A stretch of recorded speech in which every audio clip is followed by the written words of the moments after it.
like sucking and cock. Like, I'm just like, oh my God, time and place. And you did it at my birthday dinner. You were talking in detail about things you wanted to do to the waiter. And when I said, James, he's straight, your response was, doesn't matter, I'm a celebrity. Oh, James here. I'm currently traveling abroad and just woke up, but I wanted to sit down and make a video addressing everything that's going on right now. We believe that Jeffree and Shane are responsible for so much of the damage that has been caused. It's now my opinion that Jeffree and Shane were both bitterly jealous of James Charles's success. Because she is a... I can't. I don't want to say mean things about people. As a victim of a myself. Oh my God. You are so manipulative. This drama and its consequences truly like annihilated beauty YouTube off the face of the earth, honestly. Like butterfly effect times 10. Hi everybody, my name is Justin Jordan, and today we're going to be talking about the messy events of Dramageddon and some of the consequences of Dramageddon, specifically Dramageddon 2 and parts of Dramageddon 3.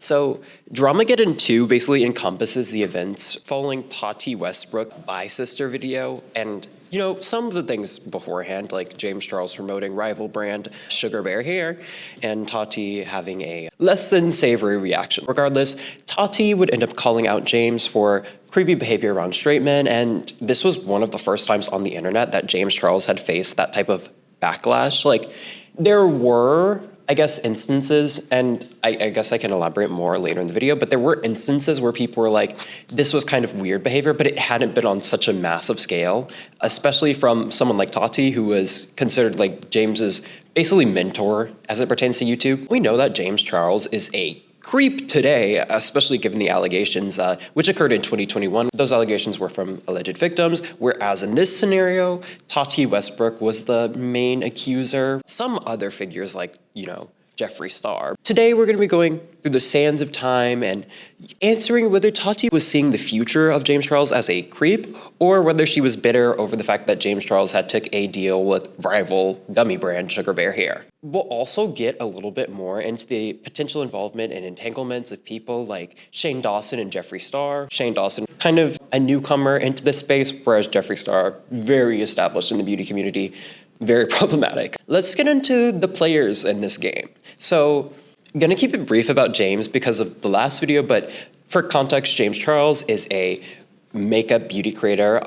He, at the time, was about 19, really at his peak in like 2019. He really came up in 2015 for doing his makeup picture, or for doing his yearbook pictures. Regardless, him and Tati were like this before the incident, and he wasn't really seen as problematic at the time at all. Like, no one really knew the full depths of what he had been involved with. You know, nobody was really talking about his dating life. Tati Westbrook, I think, is going to be the main character, mostly in this story. She is another face in the YouTube space, like makeup YouTube space, but much more like established and I guess seen as more of like a mature figure in the makeup space. A lot of the faces and like the people super involved in like makeup were people who were like in their 20s in that little messy era, more messy, more young. And I just think that's so interesting given like her principal role in this drama. But she was 37 in 2019. James was 19 at the time of Dramageddon. They were very close. James even did the makeup at Tati's wedding. That's how close they were. Tati was more of a quiet kind of businesswoman. She had like brands like her gummy brand, and you know, was more of a kind of like product placement girly.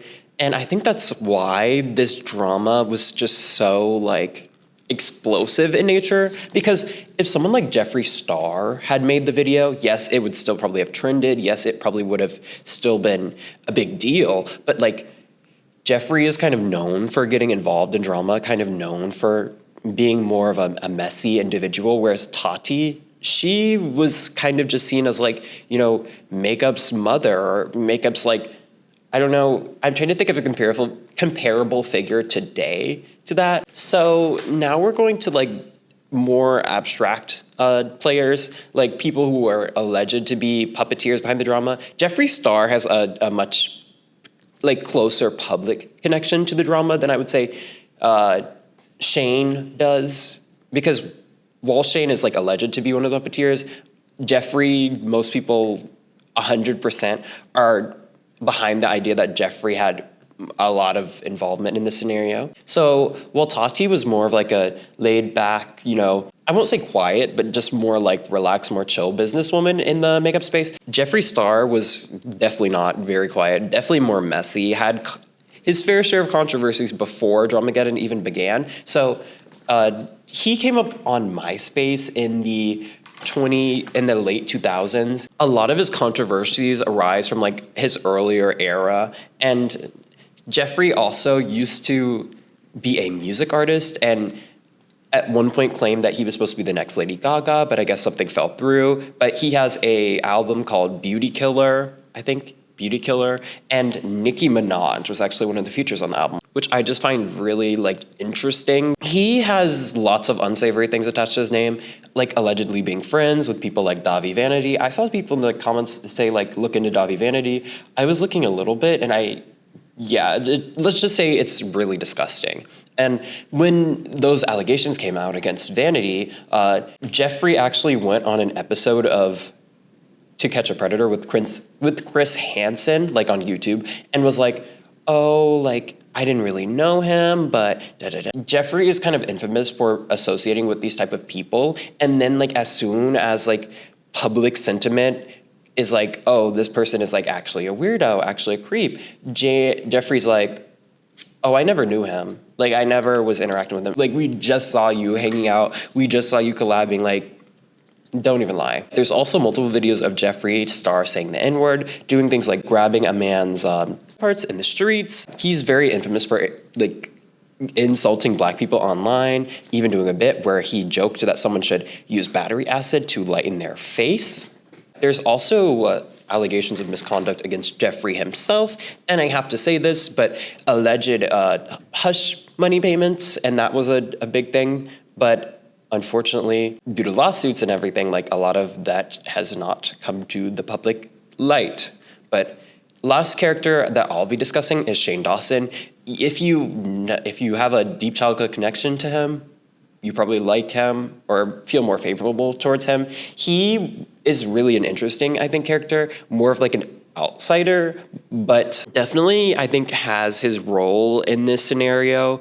Maybe not primarily as like the one to kind of kickstart this drama, but I think definitely at least as an enabler to Jefree Star, kind of a confidant to Jefree Star at this time. Shane was doing his conspiracy palette era. This was when he was trying to be a beauty YouTuber. He'd first come up for doing skits, then he kind of moved into documentaries and even like conspiracy-based content, which he focuses on now, but like, yeah, documentaries at the time. He was doing The Secret World of Jefree Star, basically a series, and a lot of people are saying that whole series was an ad for the conspiracy palette, which came out, and so him and Jefree were like this at the time. So now that we know like some of the central figures of the drama, here's what actually happened. So James Charles had been basically playing for the enemy, according to Tati. James had attended Coachella, got swarmed because he was at his peak at the time. So many people knew that he was James Charles, one of the most famous YouTubers, and in an effort to get security, I guess, Sugar Bear Hair, apparently he got a deal on the spot. He did like one Instagram story swipe up type thing, and he then apologized like shortly afterwards. All he did was have this ad that said like swipe up to check them out and was talking about it. And then shortly after he says this, I want to publicly apologize to my close friend Tati. She's been like a mother to me since my first days in this industry and has given me more love, support, resources, and advice than I could ever ask for. This weekend I did an Instagram story for sleep vitamins that I've been taking because the brand helped me with security when the crowd around me at Coachella became unsafe. I did not accept any money for the post. As most of you know, Tati has a vitamin brand, which I take on a daily basis, but in the moment, I did not think about the competition, which was a major oversight. I've supported Tati both online and off, like she has done for me, and I'm devastated that I hurt someone that I truly love and have endless respect for. Let's get into Tati's reaction to this. Tati Westbrook, who again, I'm not like age shaming or anything, but like I think it's just so important to emphasize the fact that she was like in her late 30s at the time, and she was not happy at all. She seems to perceive this advertisement campaign as like a betrayal, a full-throated backstabbing, and she posted a nearly 5-minute long Instagram story talking about the situation, but still being very vague. Hey guys, who is having a crappy day? Raise your hand. Me, right now. I just wanted to hop on. I don't even really know why. I never get in these moods to just like vent or do a rant or anything like that, but I'm literally sitting here in my studio like I can't film. And this never happens to me, where I feel like I'm here, I know what I should be doing, I should be working, I should film, and I just can't because I'm stressed out.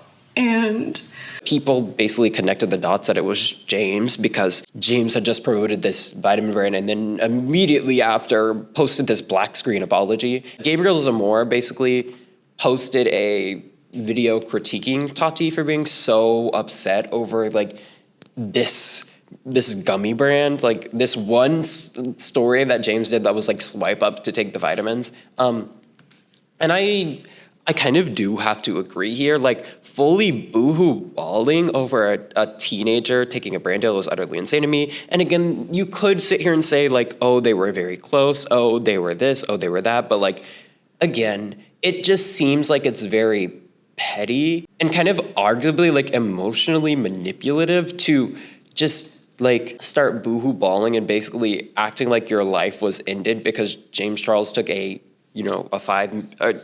probably like a 2-minute Instagram story where he was like swipe up and take the vitamins because he needed security at Coachella. And like, that might have not been the nicest thing for James to do, but like in that scenario, I don't think and I hate to, like, listen, I'm not defending James on any of the new stuff. I'm not defending James on anything after 2019, anything coming from anybody's mouth except Tati. But in this scenario, you're getting me to defend James because a 37-year-old person coming full force at a 19-year-old is just so weird. Even just taking age out of it regardless, I think it is kind of just, I don't know, like, it's just not a big deal in the grand scheme of things. A few days after James Charles had taken the Sugar Bear hair deal, a video came out entitled Bye Sister. In this video, Tati made multiple allegations against James, with the main theme being that James was inappropriate, creepy, and weird around straight men and basically tried to convert straight men to being gay or had done things that were not. Tati does not have the best start to this video, in my opinion. Tati starts by referencing her Instagram story, which she claims was only 2 minutes long. a lot of you guys saw my Instagram story. There have been countless videos made about it. For me, what happened when I posted the video that now has gone very widespread, I was sitting here in the studio, I didn't have makeup on, I was ready to film a makeup try on, and I received a text from James Charles. I was completely blindsided and my emotions just got the best of me. I never jumped straight to social, but I was just like so gutted, and I made that 2-minute little Insta story.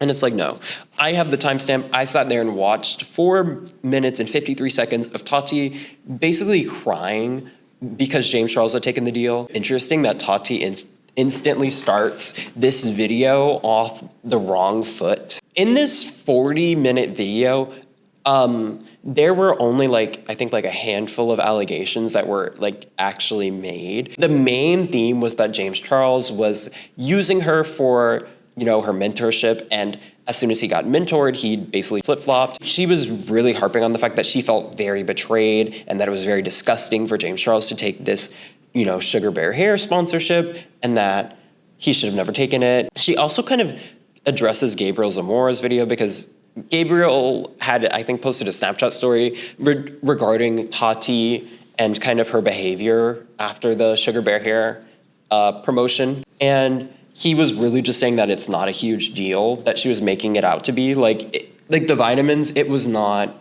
a major holiday. Nobody had been hurt, nobody had been harmed in the making of those vitamins.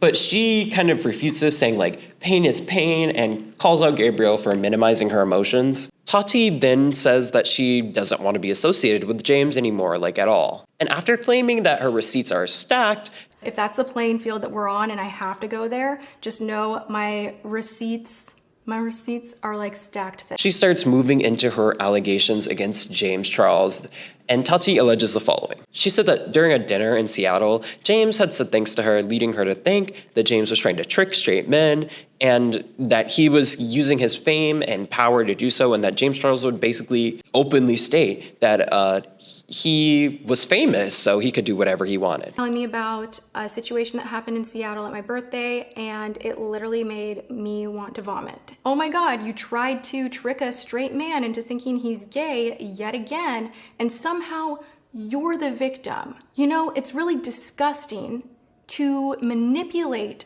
someone's sexuality, especially when they are still, emerging into adulthood and don't quite have everything figured out. You are using your fame, your power, your money to play with people's emotions. You're threatening to ruin them. You're threatening to embarrass them. Tati also alleges that James was generally inappropriate at the dinner table and discussed explicit topics in front of people, including his own parents. And in this 43-minute, those are basically the only two misconduct allegations against James that she brings up, while she does overarchingly say things like, James is... So talking about that at the dinner table with his parents was kind of weird. Him talking explicitly about sex and things that he would like to do. And I was just like, I was like, oh my God, oh my God, oh my God, oh my God. Like, I am used to this around, everyone else, but not his parents. Like, I thought around his parents that he would not behave this way. Like, it was just like, no big deal. Like, sucking and cock. Like, I'm just like, oh my God, time and place. And you did it at my birthday dinner. Has been inappropriate around straight men. Brings up a situation, an instance in which there was a waiter in Seattle, and she claims that he was straight and that he had made very inappropriate comments regarding this waiter. So here's my overarching problem with the video. And I want to emphasize that nobody was really like at the time, people just took it at face value because why would we not believe Tati? She basically has been very unproblematic before this. She is very chill, not a drama type of person. Nobody had really deep dived and examined the allegations. And also none of us were there. We didn't have any receipts. Tati really just sat there and talked to the camera for 43 minutes. There were really no instance, despite saying that her receipts were stacked, there were no instances in which she brought any evidence to the table. And while I think it is important to believe victims in scenarios, Tati herself was not necessarily the victim in this instance or in any of these instances. She was kind of just saying this. And she had this level of concern about James's behavior, about James's overall pattern of behavior, especially towards straight men. I just find it so convenient that she hadn't brought any of this up at all, and that she had continued to basically be buddy-buddy to James and use his platform. As much as you can argue that James had benefited a lot from the tutelage of Tati, and that James had kind of come up because of Tati's help and guidance when James Charles got bigger. I think that Tati also took advantage of the fact that James had a large platform and that he could promote things for her. But I just overall find it so convenient that she thought this business relationship was fine, that she didn't really bring up any of these problems, that she didn't really take this behavior seriously until the sugar bear hair. It is just way too convenient for me, especially when a broad majority of this video is focusing on her basically talking about how James is this horrible person because he's a backstabber, he's a traitor, because basically sugar bear hair. So James Charles absolutely was not winning the internet war, losing thousands and thousands of subscribers, bleeding funds. I think people were literally burning their makeup palettes because it was just that bad. And then Jeffree Star makes his appearance, getting into the mix, tweeting things like this. There's a reason that Nathan banned James Charles from ever coming to our home again. There's a reason why I haven't seen him since at Glam Life Guru's birthday in February. He is a danger to society. Everything that Tati said is 100% true. And then Jeffree Star also allegedly tweeted at James's brother and was like, your brother's a PDF file, he's a creep. Jeffree also saw an opportunity for posting a video claiming that he had damning voice memos regarding the situation. The voice memos are such a big part of this drama because the way Jeffree acts about these alleged voice memos is that, like, as soon as these come out, James is going to jail. James is over, James is canceled. But it has been over 6 years and these voice memos still haven't come out. But, like, again, Jeffree had also been very buddy-buddy with the James, you know, doing videos with James, kind of getting, I won't say clout, but, like, you know, combining forces to do, like, collaboration. So again, it's like, if you had these deep, dark concerns that James Charles was legitimately this danger to society at the time, why were you associating with them openly? This argument would not work against victims because obviously they are scared to come out, but like Jeffree Star, someone who has been very outspoken throughout his entire career and has publicly engaged in lots of internet abuse and lots of internet drama, I guess maybe the argument can be made that he wouldn't think that people would believe him. Again, it's like, if this stuff is true, you are sitting here enabling these same behaviors that you're calling out now. James Charles put out his original apology video and the reception was just horrible. Hi all, James here. I'm currently traveling abroad and just woke up, but I wanted to sit down and make a video addressing everything that's going on right now, because I owe everybody an explanation, but most importantly, I owe 2 important people an apology. To Tati and James Westbrook, I'm sorry. This is like what not to do for your apology video 101. It looks like he's reading from a script. He looks very disheveled in this video. Like, it kind of looks very forced, and it also didn't fully address or really partially address a lot of the things that Tati had said about James. He was just basically apologizing, and apology generally is taken as a, like, acceptance of responsibility for those actions vis-a-vis an acceptance of the allegations against you. But regardless, James Charles would have one of the biggest comebacks in modern history. He had been canceled so bad, losing thousands of subscribers, and Tati was really just reveling in that. Like, she was in the sun. She was gaining subscribers. She was winning. She was on top of this beef at the time. Like, literally, apparently she posted a follow-up video basically thanking people for their support during this time. I don't know. I'd just be off-put by that, I guess, in the modern day, but back then, people were like, yes, Tati, like, you came out against James on top. James Charles releases no more lies. James first addresses allegations that the Sugar Bear Hair collab was somehow planned, that James Charles had deliberately kind of backstabbed Tati. Despite what Tati said in her video, this whole situation was definitely not a big scheme that was orchestrated beforehand. It really did happen on the spot. The Sugar Bear Hair team texted me the proposal right away. No money was involved, and with no time to negotiate, in a panic, I signed, and that was that on that. He even shows screenshots basically showing that he did text Tati first after the collab, and not really in like kind of the manner that she claimed, where he was like very nonchalant about the whole situation. Like, I'm seeing walls of text. Up to have a text like, hey mom, love you, I'm stressed. Just so you know, XYZ, I just did this post, but it's no big. Before posting my stories, I actually did text Tati first out of respect for her, giving her heads up about the sponsorship, but she was immediately upset.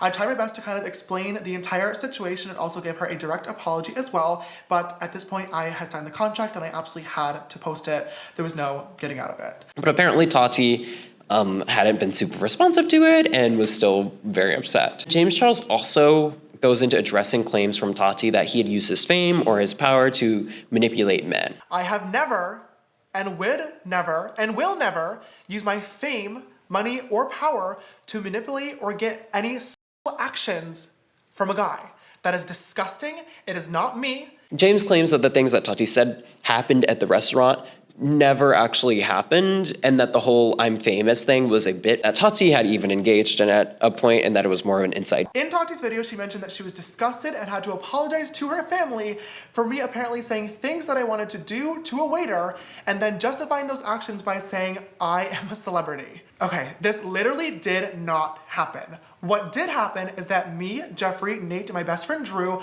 all flew to Seattle to surprise Tati for her birthday on February 14th. That night, we went out to dinner with Tati and James and her whole family, and we're in a restaurant. There was a cute boy across the restaurant that I kept making eye contact with and that I was interested in. And the conversation of dating for me and Jeffree both came up at the dinner table, and we were talking about it for a very, very short period of time. The conversation never got inappropriate. In his video and in the screenshots that I have, Sam mentioned that he was perfectly fine and found the flirting that I was doing flattering. So the I'm a celebrity thing is really incredibly frustrating to me because this is an inside joke between my friends and I that Tati has also participated in, and she twisted this to be something far worse than what it is. Joke, and that he also says that Tati knew this and was kind of using this to make James look bad. James Charles also went more into detail regarding the waiter, rebuffing Tati's allegations that James Charles had been converting this man, saying that Sam slid into his DMs. I'm going to try my best to make a long story very short. The next day, Sam slid into my DMs first, and I happened to see it.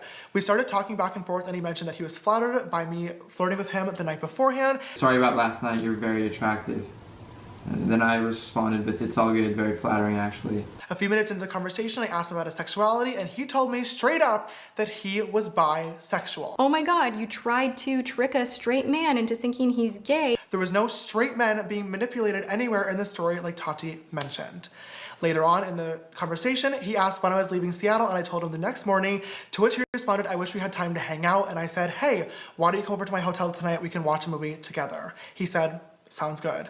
Later on, he messaged me first and told me, hey, straight up, I've never done anything with a guy before. I'm a little bit nervous. To which I told him there was absolutely no pressure. This is all shown in the screenshots. Sam showed up at the hotel. We watched the movie together and we cuddled. After the movie, I asked him if he wanted to kiss, to which he said yes. I get to the hotel room, we say hi, it's all fine. We end up watching a movie, and after that movie he asked to kiss me. I said yes. We ended up making out for around an hour, and if I'm being honest, he's the worst kisser I've ever kissed. Way too much tongue. All right, note taken. After making out with Sam for over an hour, I did invite him to sleep over at the hotel. And he kept telling me to stay, like, please stay, don't leave me. All this and that, but I really wanted to go home, so I left. Of course, I wanted to spend more time with him, but he said that he wanted to go home and be in his own bed and think about everything that was going on because it was quite a lot, and I definitely understood and did not blame him. He then left and sent me a message afterwards thanking me for being so understanding, and I told him that I would always be there for him if he needed literally anything. Point being, everything that happened in the hotel room was 100% consensual, and this is confirmed. I said yes. By the only Himself, he claims that everything that happened was consensual and between two adults. And the rest of the video is dedicated to addressing things that Jeffree said and kind of just the overall level of stereotyping that was used against James in the scenario. I do think there is a place to discuss the stereotypes, but I guess that's coming from more of the wider populace because again, the people who are coming for him, Tati, she's not gay, but Jeffree is gay, and I don't think he really should have been coming for anybody, honestly, in my opinion. And again, I want to emphasize that the 2021 allegations were not a part of this Dramageddon. The only thing that Tati really mentioned was that James was creepy around straight men, which you can argue kind of carries over into the 2021 allegations, but the specific scenario that was mentioned was the waiter in Seattle, and James had basically, in no uncertain terms, proven to everybody that the waiter was at least claiming to be bisexual and that the waiter had consensually, interacted with James. But this just really showed that Tati really didn't have a leg to stand on in this whole situation. It was just really bad for Tati. She posted several tweets following the situation, claiming that she was going on a digital break and, she was rethinking her decisions. I've left town on a digital break to heal and pray for healing on all sides. My family made me aware of what was just posted, and I'm so disappointed to see it littered with so many lies and half-truths. I stand by my videos. Do not twist my words into what they are not. Hear the message. She also replied to this.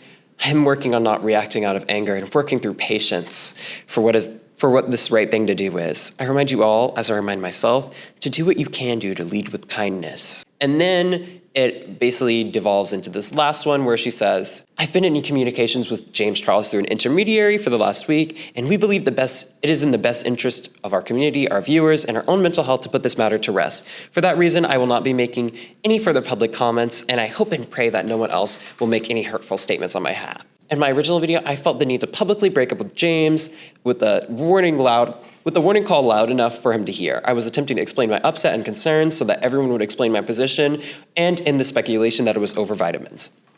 Over the last 8 years, I built my career based on honesty, integrity, and trying my best to do what I thought was right. The toxicity and chaos that ensued over the last 10 days was absolutely not my goal, as it was a fight that I was almost certain to lose. Although I do not regret raising my concerns, I completely regret the way that I went around saying them.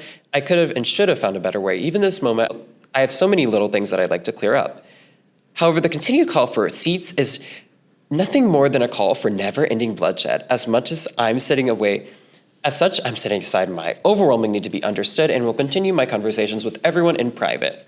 I hope that our community is somehow strengthened from all this madness and that we will all strive to hold ourselves and each other to a higher standard. To my audience, I need you to know that I'm blessed to have your support and love making videos for you guys. I'm truly sorry for all the hate this has brought to your doorstep.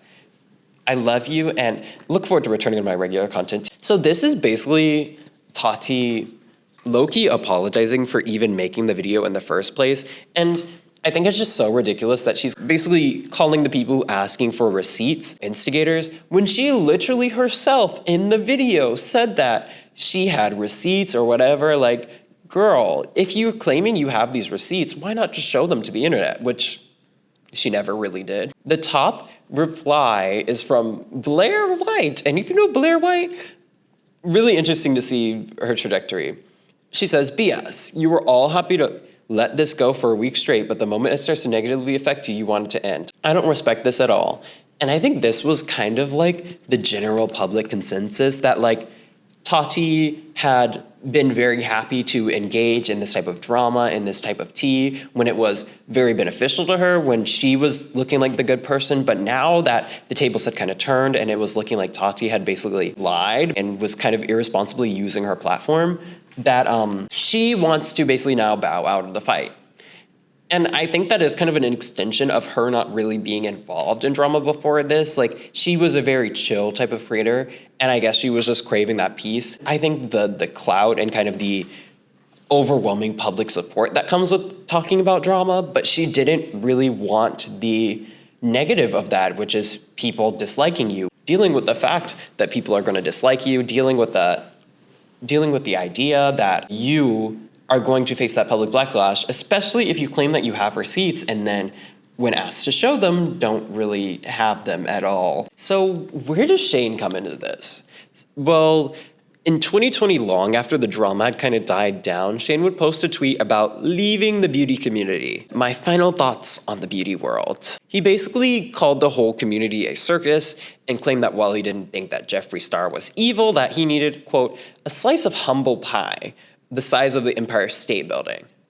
And I think that comes down to a lot of the sentiment of a lot of the bigger creators. That low-key sounds like something that Jeffree would be saying about this whole situation, that somehow James Charles was not a humble person, that he was too braggadocious, too bold, too... I think it's really interesting given the fact, I think there was a lot of jealousy regarding James in this whole, like, landscape. Like, James had received and reached a level of success and fame at such a young age, the young age of 19, that a lot of these creators probably weren't even in their mid-20s before they were able to realize that type of fame, that type of money. I just find it really funny that Shane claims he's leaving the beauty community and has all this tea and this drama about the whole thing, when it's like, you were only in the community to do like one palette. I think he came back and actually did another one, but like it didn't do as well. And then after this tweet, Tati posted another video basically accusing Jeffree and Shane of orchestrating this whole thing. It's now my opinion that Jeffree and Shane were both bitterly jealous of James Charles's success. She claimed that Jeffree had came to her with this voice memo, and that while she thought it was like not in context, that I guess she was still very concerned by what she heard. And that led to the infamous Shane Dawson live, in which he went on live and basically yelled, calling Tati a liar. It was a bad look. As a victim of abuse myself. Oh my God. This was not his most glorious moment at all. I think Shane's involvement in this drama and his kind of tweeting of like leaving the beauty community soured a lot of people's opinions, and like the internet does, they look through old clips. Shane Dawson, on his old channel, Shane Dawson TV, had a lot of things still up publicly that you probably would never like want people to know about. Things like him doing blackface, things like him, like his offensive brand of humor and stuff was still up there. Him saying the N-word, him doing blackface, him saying the T-slur, lots of stuff was up, and people were like, no.